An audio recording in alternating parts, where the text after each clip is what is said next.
I don't remember a lot about my childhood, actually. I moved around a lot.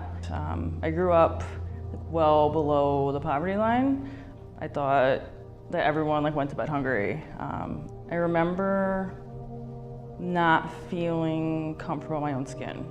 I was always the new kid. I realized early on that I didn't have to deal with my problems because we would just move. So I remember a lot of love in my household. I just don't really remember normal kid things. We never went to summer camp or played sports or anything like that. I remember the first time I had a drink. I was 13. And that first night, I drank, puked, just blacked out, and then woke up. And instead of being like, wow, that was a really bad idea, I feel like crap. Instead I was like, wow, I feel like crap, but I want to do it again. So it was the beginning of when I realized that substances made me feel different, and I liked it.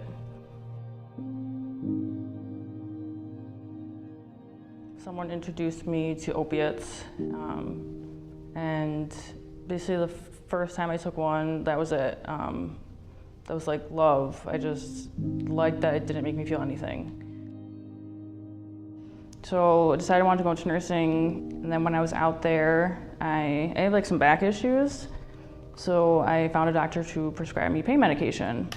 All through nursing school I was using, but I was taking them as prescribed. But I still was to the point where I woke up and I have to take a pill because I feel sick. So when I first got out of nursing school, I accepted a position right into the ICU. So December 29th I was working, and the supervisor comes and she says, I need you right away to go back to the ICU. We have a cardiac arrest coming in, it's an overdose. So I run up, and that's when I saw it was one of my really, really good friends.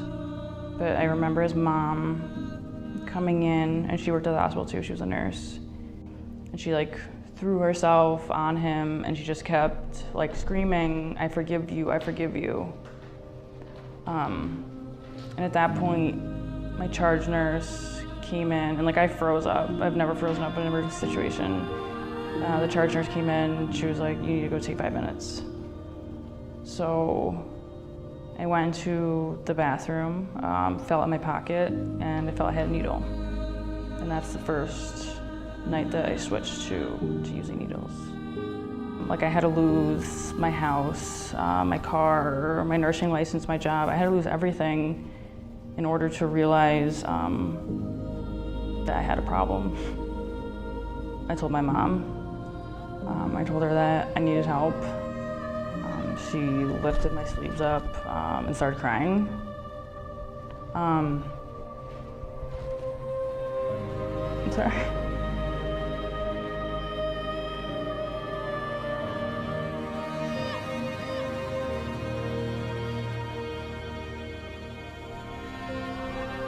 Paleo Health has had a direct impact on my life. It's given me a life, I'm still alive. So it's not only the counseling, but it's the one-on-one services, medication-assisted therapy. It's just a combination of everything. It's a support network. I used to wake up hating the fact that I was alive. I thought that it was easier to die than to say, I need help. And I really thought that. I didn't think I was worthy of a good life at all. I thought I made way too many mistakes. I thought that's just not what was planned for me. And I know that that's not true now. Realizing I was worth recovery was a huge step. Life is awesome now. Life's amazing. And if you told me even a year ago that I would love life, I would say you're full of crap. And now I wake up so thankful that I'm alive. Just to be breathing, just to wake up and not be in that cycle of addiction, it's huge.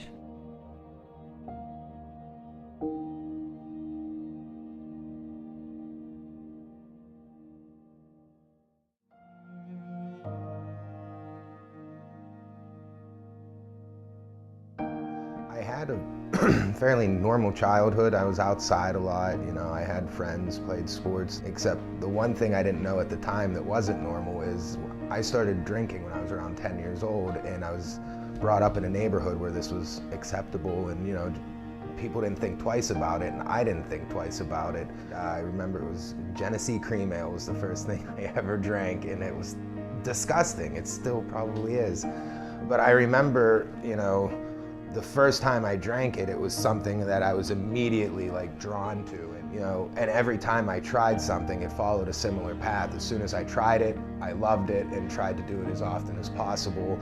And I started so young that I hadn't learned all of the negative consequences that were going to be attached with all of this somewhere down the line. And it never occurred to me that addiction was a thing, that addiction was possible, or that I could end up being an addict. And by the time I realized those things were possible, they had already happened, and I was already so far gone that I could not quit on my own. For a while, I thought that was manageable, but I think it's also important to note that I graduated law school, I got a job as an attorney and was successful for a while. And then in a matter of a year, I went from owning a house, owning a car, being employed, to being homeless. And my day then consisted of waking up sick and then spending all morning figuring out a way to get money, selling something to get money, just to get my fix for that day, and then continuing on that path for months at a time sometimes, where I couldn't do anything remotely related to being an adult or even a human being. I was surviving, and I wasn't doing a great job at that.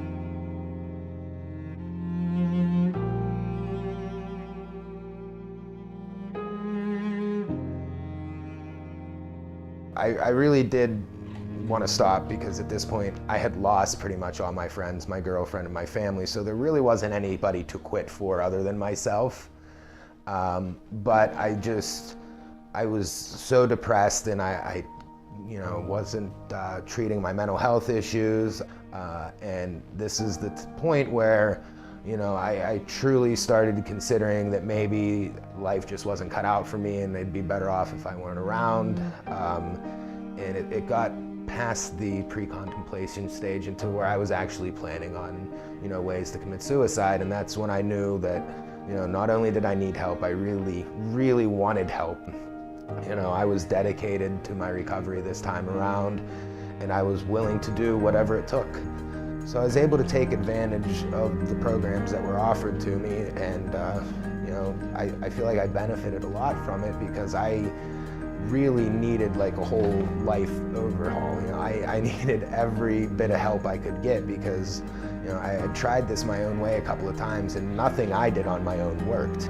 There's a lot of people that go in and out of Helio Health, but I always got individualized attention. My group was 10 people or less. It's for as many patients and clients as they have, it feels like a small program, and I needed that.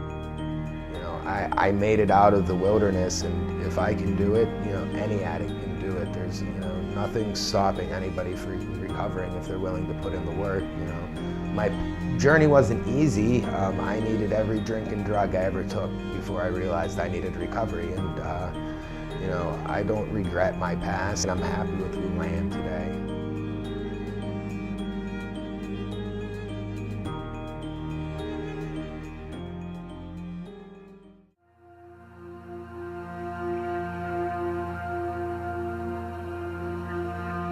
My childhood, I can remember growing up right in this house.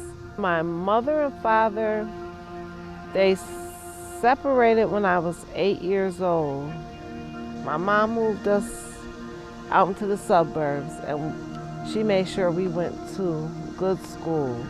She ended up getting her master's from SU, but she started out going to OCC, but she would go after work.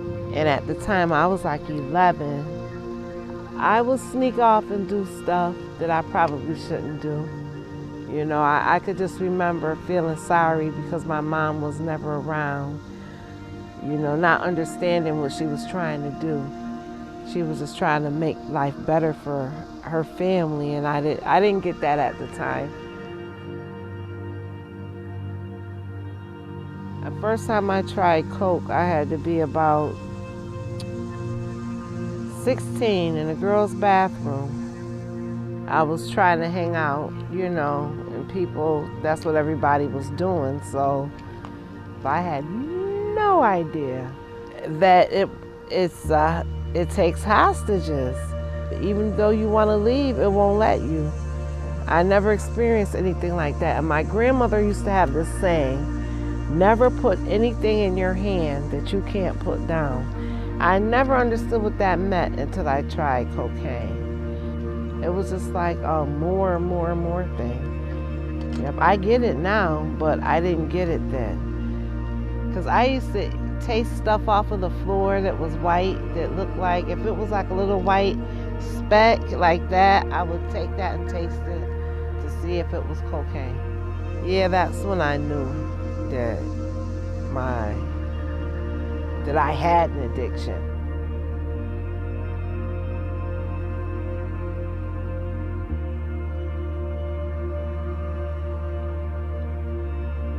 My children, I have 3, just to listen to them interact. We could be watching a good movie, cuddled up together, eating popcorn. You know, I make promises to them about what we're gonna do the next day, and I get that knock on the door. Somebody with a bunch of coke, or then it was crack, with a bunch of crack. And I would just renege on all the promises. Imagine needing someone to take care of you, and all they're thinking about is smoking crack, but you love this person so much, you know what I mean? And I was that to them.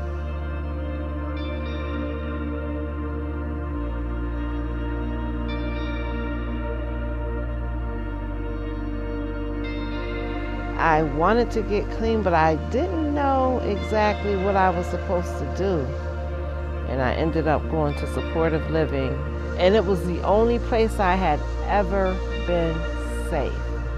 So I think from there I got really serious about my program. But it was the first time I understood what I needed to do. It made me feel empowered. Going through that program actually saved my life. Life now is 10 grandchildren, 3 children, a job. I remember one time I was working at a small clinic in this inner city of Syracuse, and my mother came down there. And I just remember looking over at her and just seeing her smile. And I knew it was because she saw me, you know. She saw me clean, you know, and she was proud.